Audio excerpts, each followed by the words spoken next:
Hey guys, so in this video I'm going to show you how you can write a review in AGODA. So let's get straight into it. Now what you need to do is, first thing first, you need to sign up if you are not yet. So you need to create a profile. Then head over here to the top right corner where is your name and your profile picture. Click on it and you will see this menu pops up, and right here at the bottom or middle of the page you will see reviews, so click on that. Now I don't have anything right here because I didn't book anything, but if you booked something you will see here your booked stays or flights, and you can then review it.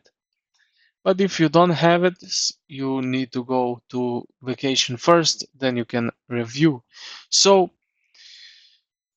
you must have a completed stay booked through their platform that you can review.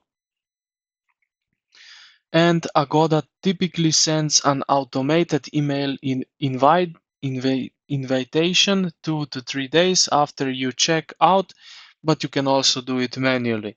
So either way, you will be informed, and you can put review in your stay. So I hope this video helped you out. If it did, consider to like the video and subscribe to the channel. Thank you for watching, and I will see you in the next one.